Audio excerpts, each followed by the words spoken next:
Welcome to another episode of Shortcuts with RA. I'm Andrew. I'm the A in RA right there.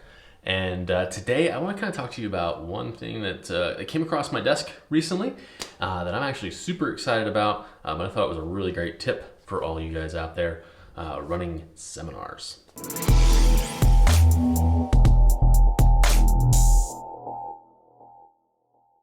Now, Richie and I and the team over here at RA, we run thousands of Facebook ads, and about 99.9% of those Facebook ads are for financial advisors, and we are doing a ton of digital marketing specifically for seminars that fill up live local events for our clients.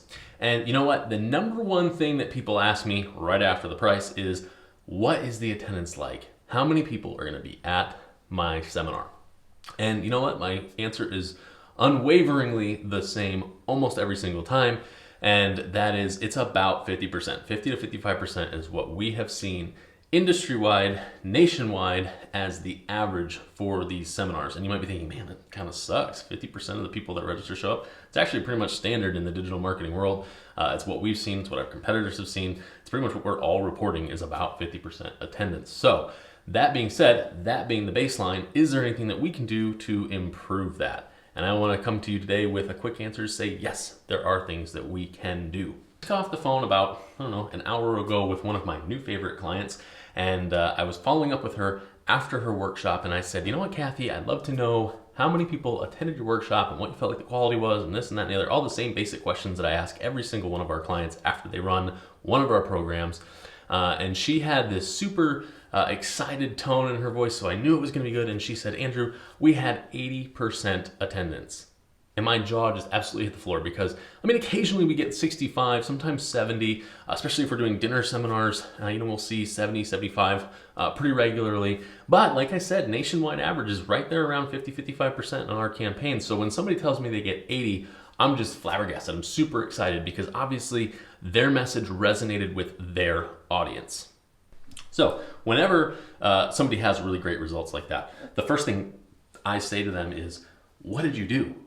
It's kind of the same question I ask when the results aren't good. What did you do? But obviously the tone is different. And so I said, hey, Kathy, what did you do? What was it that made your attendance so good? And she's like, Andrew, I didn't do anything special. I just literally followed your instructions and your best practices word for word, step by step, didn't deviate at all, did exactly what you told me to do. It's almost as if we know what we're doing. It sounds a little arrogant, but the reality is we do run a lot of these seminars, and we do them all the time, every season throughout the year, holidays, summer, fall, winter, spring, it doesn't matter. We're doing seminars constantly. And so we've got a pulse, we've got a perspective on the entire country, and we can kind of see what works.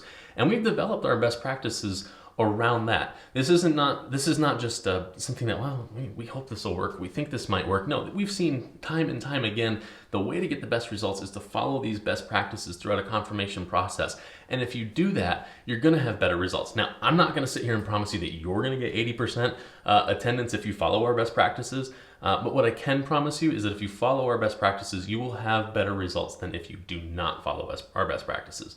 So that's really it. That's my number one tip. If you want to boil that down to something applicable for you, and if you're not doing seminar marketing, the tip would be, if you're hiring an expert to use their service, if they've established best practices for whatever that service or product or industry is, definitely follow their advice. Because in most cases, the only time that they're successful is if you're successful. That's exactly how it is here at RA. I don't really get to have much success unless my clients are successful. I don't have a ton of success if my clients aren't calling me back after their workshops or after their programs are done and saying, hey, that worked really, really well. Because you know what? If I'm not successful in what I deliver for them, they're not going to be successful, and they're definitely not coming back. So that's the advice there. If you have instructions, follow them. And if you're working with RA, follow our instructions, because they are definitely going to help you get better results. Thanks so much. Be on the lookout for more stuff from RA. These shortcuts are going to be flying out all the time. So like, subscribe, follow, whatever you got to do. I'm sure there's buttons around this video that you can jump in and join us for the next one. Thanks so much.